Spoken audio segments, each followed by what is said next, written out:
Has the celebration of Christmas in America gotten too big? Should Christians maintain a holiday marked by quiet remembrance instead?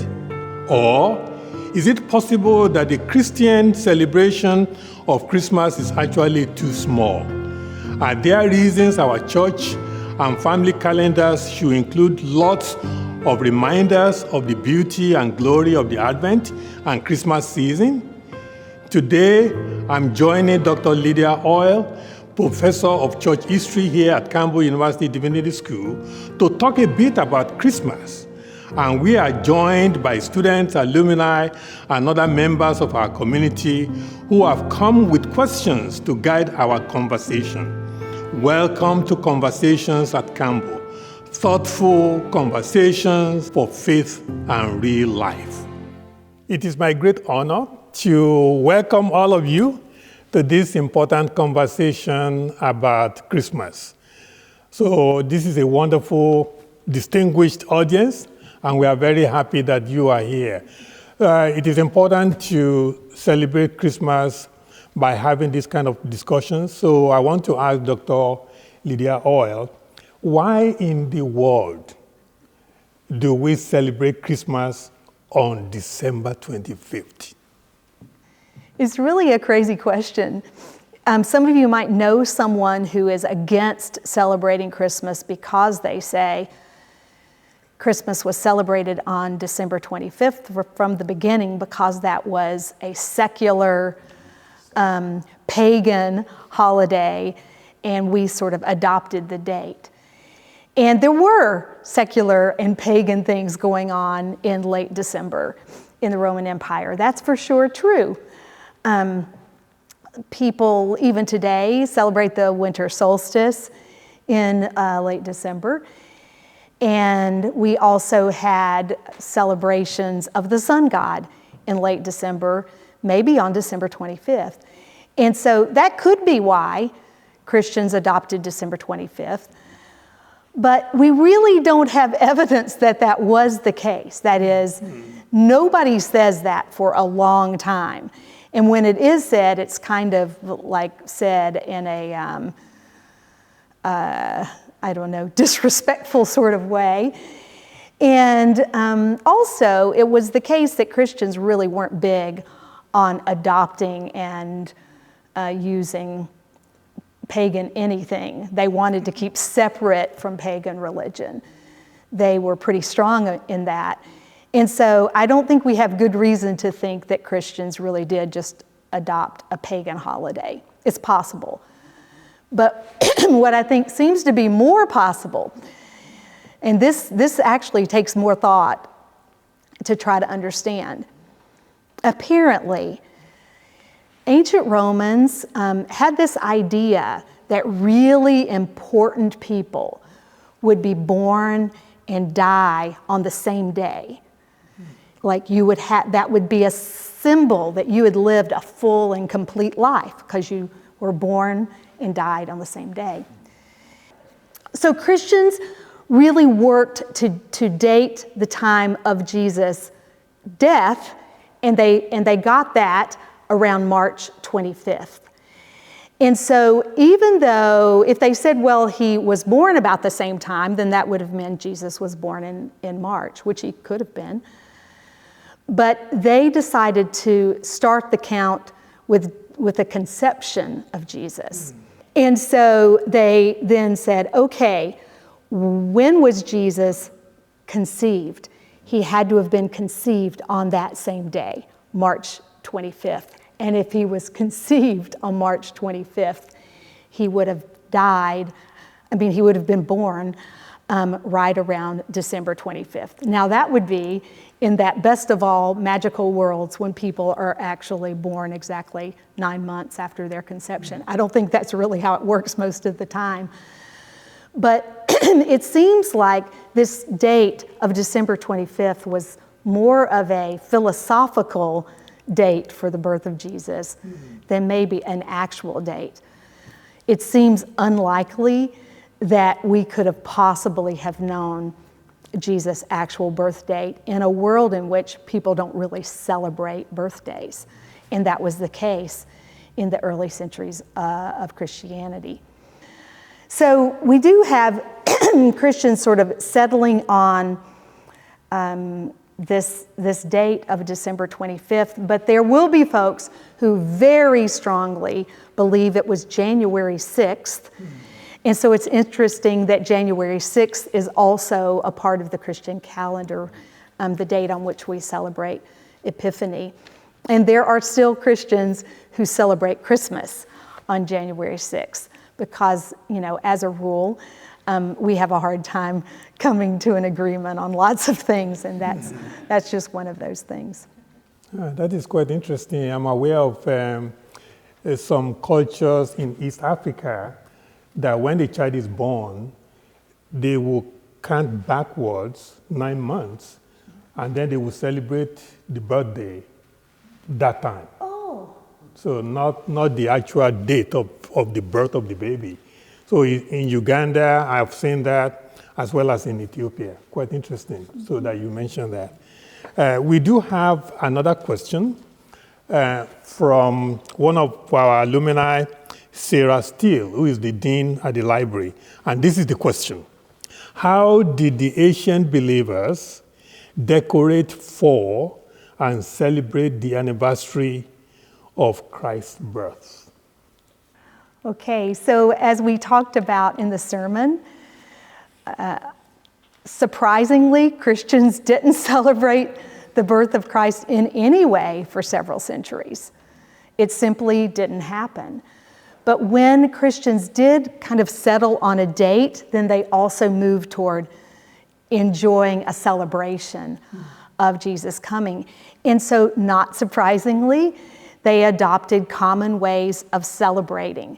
So one of the things they did was they put wreaths on their doors.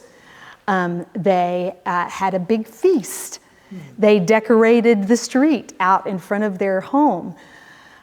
These were things that non-Christians already did.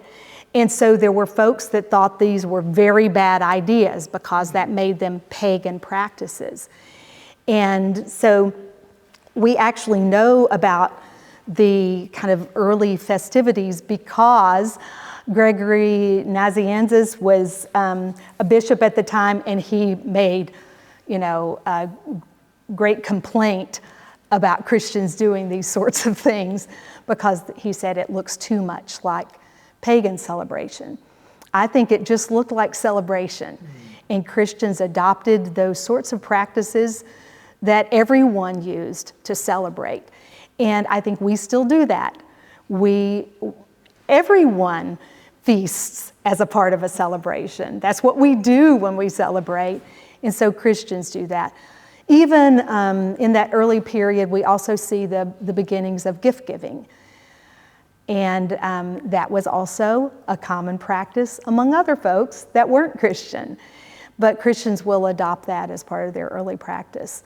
And gradually, the church will come to affirm and maybe baptize in some of those practices that may have started as something pre-Christian or non-Christian.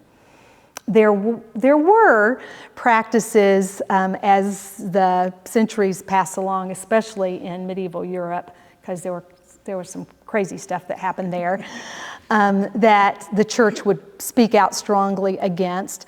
But it was because some of the practice would involve some violence, for example, or drunken revelry.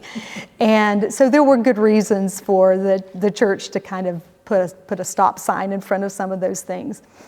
One of my favorite practices was, this was just in some European towns.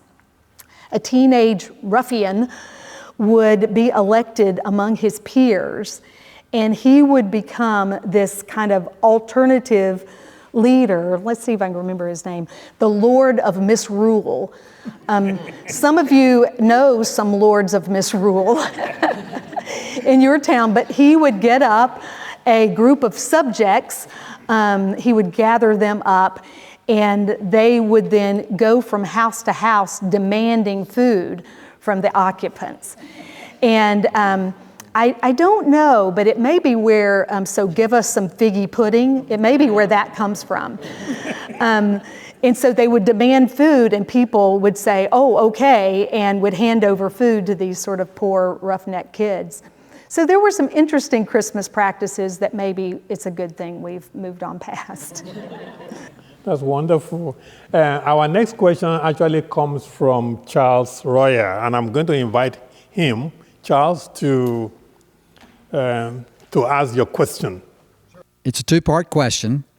And let me begin with, should the church move to embrace, count, develop, prefer engagement more than attendance during the holidays? I do think the church has to make changes at this point. You know, I think we're discovering people have such busy and intense lives. People have discovered they can do a lot from home during COVID. And people aren't willing to commit huge chunks of time to go back and forth to meet with their congregation. So yes, I think the church should provide some alternate ways to engage more than being present. We should be providing resources for families, especially, to celebrate Advent and Christmas at home. So many of our traditions are things that we celebrate in our homes. And I think, yes, we definitely should do that. I do think, though, people need to have the chance to feel the awe and wonder of Christmas. People need the chance to celebrate with people who are like-minded, who share the joy that we have. And so I think we should meet, but maybe we just need to focus in and do our gatherings well, but have fewer of them.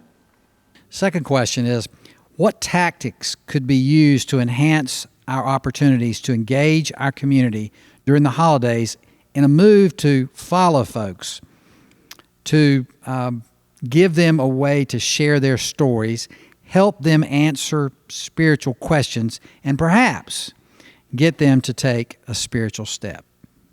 I think overall, we want to open doors for conversation. Most people don't want to be preached to, and they really aren't impressed by our religiosity, I think, necessarily.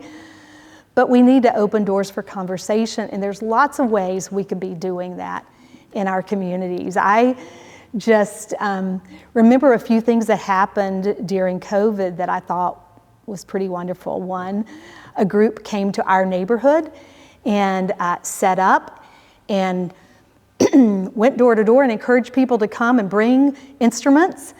And they put together a kind of makeshift little band. They had music, and we got to hear Christmas music. And it was really interesting because there were band instruments and orchestra instruments just all joining together. But the music was provided, the opportunity was provided, and it was a way of, being a church out in the community. I think that is the way that we're going to reach out to a world that doesn't know of Christ and the significance of the incarnation. We need to go to where the people are. So we can be providing hot cocoa at the Christmas parades, or there's plenty of need for that, I would say.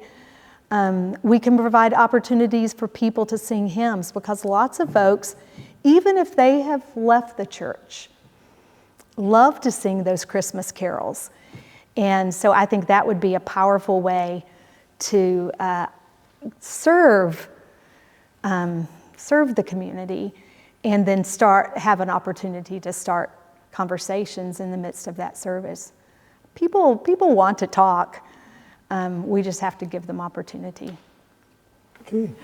So I have a question for you. Okay. Thank you. Caleb is always sharing great tips and stories from the Global South. And so I would love for you to give us a little sense of some practices, some Christmas practices in the Global South that might enrich our celebration of Christmas. Okay. Well, thank you so much for for that question. It was actually when I came to the United States that I became more appreciative of the way we celebrate Christmas in the Global South. And I'm just going to tell two stories. One from South Africa.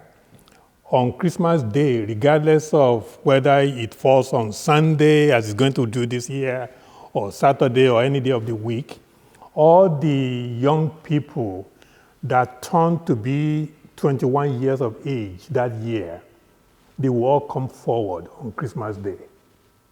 And then they will all, they will be united, and then they will dedicate or rededicate their lives for Christ.